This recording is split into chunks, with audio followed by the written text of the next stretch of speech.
સાંજના 7 વાગ્યાની આસપાસ સ્વિમિંગમાં ગયો હતો અને સ્વિમિંગમાં ગયા પછી એ સ્વિમિંગ કરતો હતો અને એના હાથમાં 2 આર્મ્સ પહેરાવડાવ્યા 5 ફૂટની અંદર. એક આંખમાંથી હવા કાઢી નાખેલી એ લોકોએ.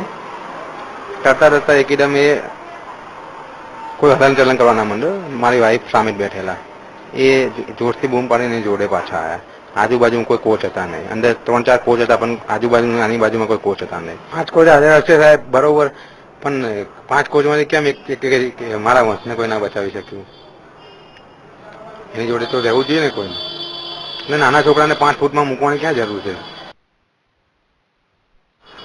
તો આ તરફ સ્ટેપ ક્લબના આસિસ્ટન્ટ મેનેજર સંદીપ રાજપૂતે વીટીવી સાથે વાત કરી હતી, જેમાં તેમણે જિગ્નેશ પટેલે કરેલા બેદરકારીના આક્ષેપને રદિયો આપ્યો હતો અને કહ્યું હતું કે પુલ પર 5 કોચ હતા અને વંશને બચાવવાનો પ્રયત્ન પણ કરવામાં આવ્યો હતો. સાહેબ, આમાં એવું નથી હોતું કે કોચની પ્રતિક્રિયા ન હોય. એક પુલની અંદર 40 થી 45 છોકરાઓનું એડમિશન થયેલું હોય એટલે એક કોચ મેનેજ ના કરતા હોય.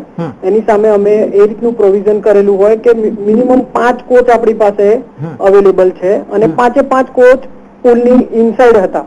હવે આમાં સાહેબ એવી વસ્તુ બની શકે કે પૂરતું ધ્યાન તો આપ્યું જ છે, બરાબર છે. બીજી એક વસ્તુ એવી છે કે પાણીમાં જયારે એને લાગ્યું કે એને તકલીફ થઈ રહી છે એટલે એને વોમિટ કરવાની શરૂઆત કરી. એટલે એને જેવું વોમિટ થયું એટલે શું છે કે પાણીની અંદર વોમિટ થાય તો બીજા આખા પુલમાં પાણીમાં પ્રસરી જાય, બરાબર. એટલે એ વસ્તુ ન બને એટલે એના માટે તરત જ એને ઊંચો કરી અને એના પેરેન્ટ્સને સોંપી દેવામાં આવ્યો.